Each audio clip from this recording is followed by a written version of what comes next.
Shall we put our hands together again for him? We want to tell the whole world that he's ready for the job. Shall we put it again? Put it again.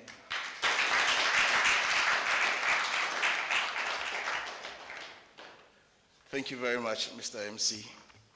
Thank you very much, CEO. Thank you very much, President.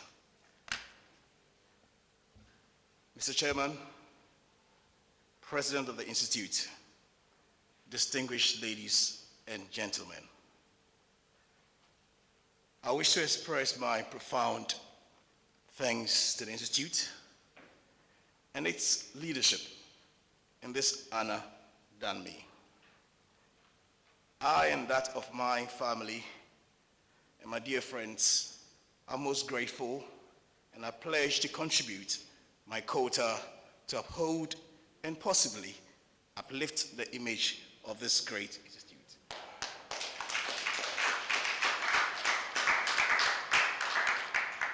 Mr. Chairman, I must also express my profound thanks to the Institute for choosing this day to induct me as a fellow. I know many might wonder, why am I happy? But they will appreciate my joy in a minute. A few days ago, the Minister of Finance, Mr. Ken Ofori-Atta, laid before Parliament the mid-year fiscal policy review of the 2021 budget, statement and economic policy of the government. Since then, I have not seen, read, or heard any formal occasion on which any economist has stood to pass commentary on what he presented to the House. I am therefore one of the first citizens, if not the first, to make a formal pronouncement before an August gathering. Before the Finance Minister presented a mid-year review, I had the opportunity to be interviewed by the Deputy Editor of the Graphic Business, where I shared some thoughts about what I expected from the Finance Minister. In that interview, I made it clear that it's now time, if not long overdue, for us to move away from touting achievements at the macro level when it virtually brings us nothing. One of my favorite quotes in economics states, and I quote, "Economic growth without people is meaningless. What is gross domestic product at 7% when unemployment is so high? What is the value of high GDP rate when we cannot find money to pay for fertilizers and other farm inputs to make foodstuff affordable?" The Ghana Statistical Service reported the overall GDP growth for the first quarter of 2021 was 3.1%. The growth was even excluding oil at 4.6%. The Bank of Ghana Composite Index of Economic Activity attested to the strong recovery, with the index growing at 33.1% at the end of May 2021, compared to a contraction of 10.23% at the end of May 2020.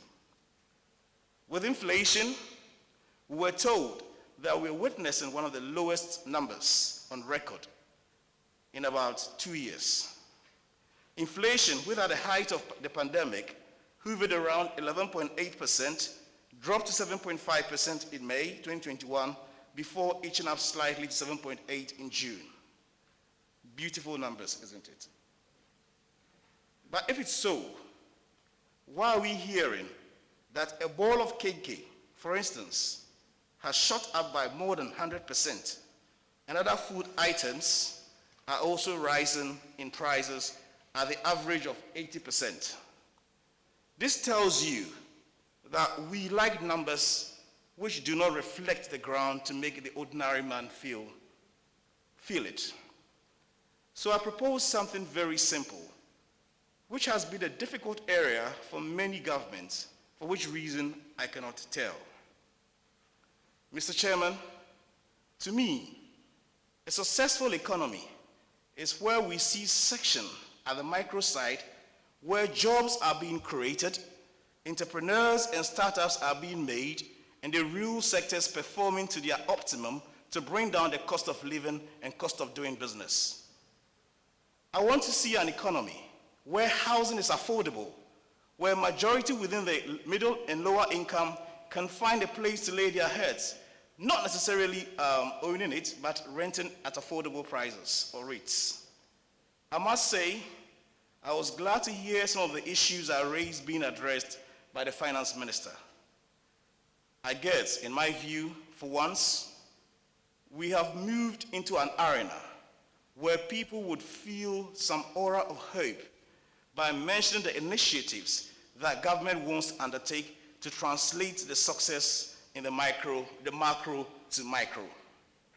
For instance, we've been told that about 100 billion Ghana cedis of Batampa program, which is meant to create over 1 million jobs in a couple of years. This is no doubt an ambitious program. However, it is a great initiative which needs to be supported and pray for it to succeed. But I trust that its success will be hinged on finding the right bodies to regulate and disburse these funds. For instance, we'll be doing ourselves a disservice if we continue to use what I call political institutions, such as Maslock, venture capital, and its likes, to disburse these funds. The funds will go to political animals who will never have any intention to pay back, and in the end, nothing will be achieved. It's my prayer that the disbursement will be modeled under the program using the Ghana Enterprise Agencies, formerly of the NBSSI industry, as an example. In the area of our fiscal debt, I find the levels not only frightening, but also wonder where all the money has gone to. Mr. Chairman, distinguished ladies and gentlemen, do you know our debt levels? To quote the finance minister, Mr. Speaker, and I quote, Mr. Speaker, the provisional nominal debt stock at the end of June 2021 stood at 334.56 billion. That's equivalent of about 59 billion US dollars, which represents about 78% of our GDP. This was up from 291.6 billion, which is equivalent to 50 billion at the end of December 2020. This stock included the financial and energy sector bailouts. Excluding this sector from it, the nominal debt stock at a percentage of a GDP was about 73%.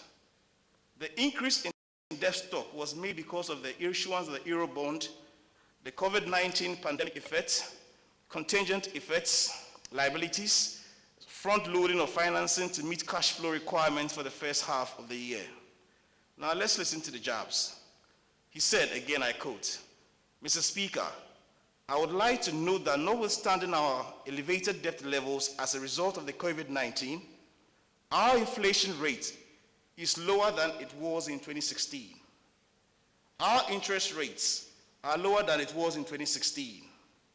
Our exchange rate is more stable than it was in 2016.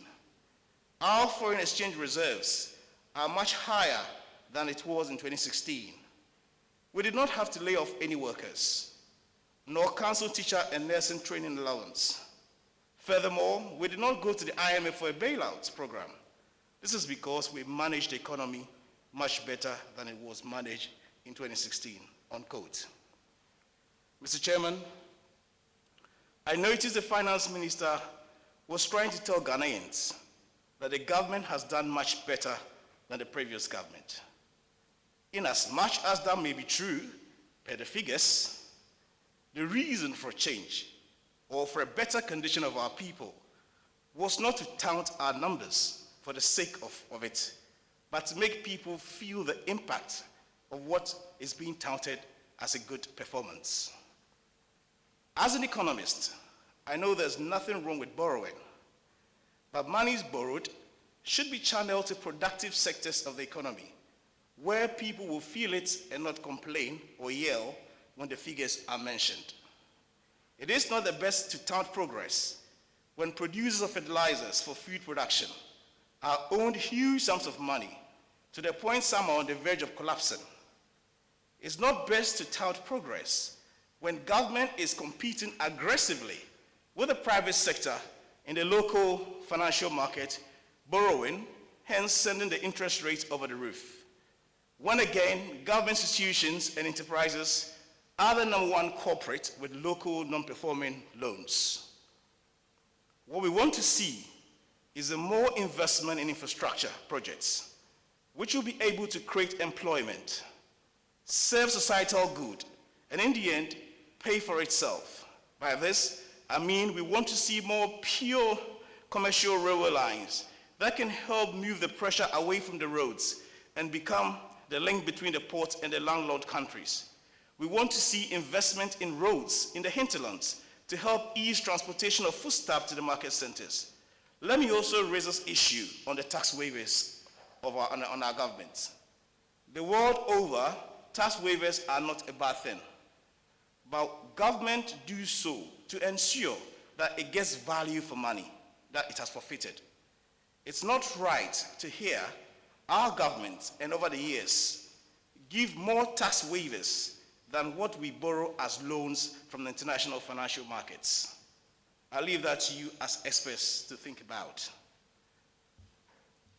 As the end of June 2021, according to the finance minister, the total foreign direct investment into our country was valued about $1 billion, indicating an increase of 72% from our previous 557 million recorded over the same period last year. To him, the rebound in growth, the low inflation rates, the stable currency, the strong reserve position, and the FDI flows are clear indicators of economic recovery. I quote, "Indeed, the strategic investments we collectively made in building strong economic fundamentals in the 3-year period to this pandemic, as well as subsequent speed, scope, and scale of our socio-economic response to the pandemic is fueling our recovery," unquote. Mr. Chairman, you and I know the impact of FDIs on economies. I do not see the value, what we are attracting, unless somebody can tell me otherwise. Where are the factories? Where are the jobs being created? As experts, again, I'll leave you to ponder on it. The world came to its knees with the outbreak of COVID-19. Economies, including ours, have been affected.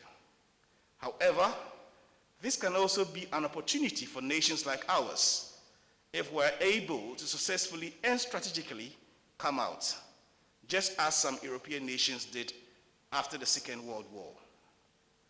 We've seen European countries like Norway move from a third world to a first world after the war. We need to embrace this challenge and deal with it head on. But suddenly, everything that goes wrong is attributed to COVID. You hear this mantra several times. We are not in normal times. Until we realize our inefficiencies and excesses leakages and devise a more pragmatic and substantive ways to adapt to the impact of the pandemic, the better for us. The earlier we saw the services of experts, economists, and strategic thinkers to aid us come out of these not normal times, the better for us as a country. It is interesting that even after realizing how COVID is sucking our blood as a vampire, we're rather inflating prices of vaccines we're buying for our people. One would have thought the right thing to do will be negotiate for prices lower so we can buy more rather than inflate prices to buy less, isn't it? I suppose, and I propose again to the government, let us allow the companies and institutions, particularly the blue chip companies and the multinationals, to use their foreign contacts and influence to import vaccines to vaccinate their workers.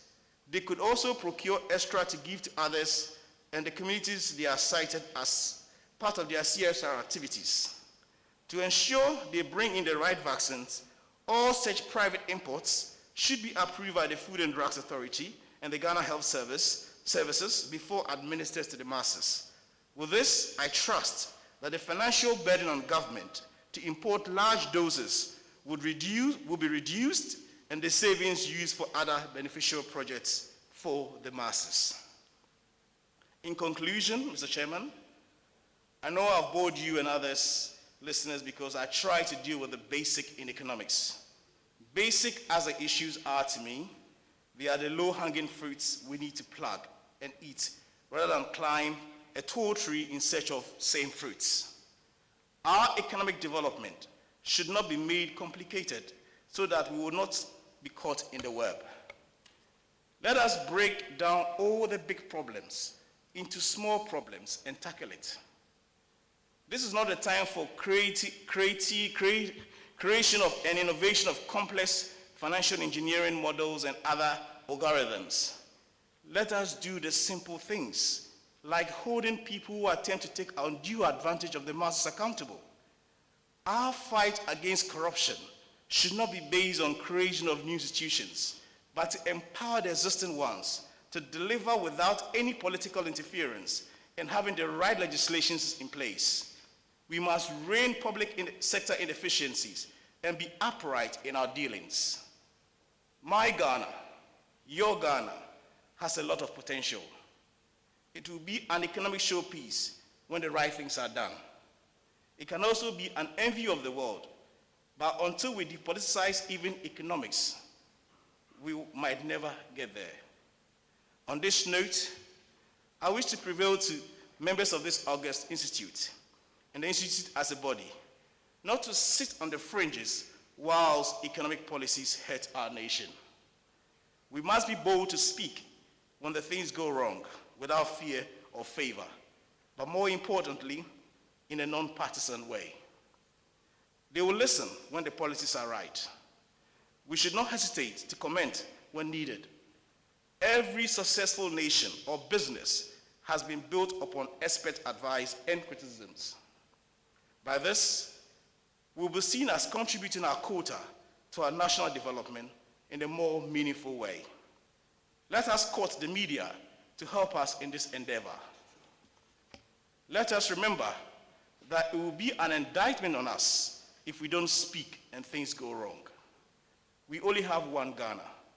God bless our homeland Ghana. Thank you, Mr. Chairman.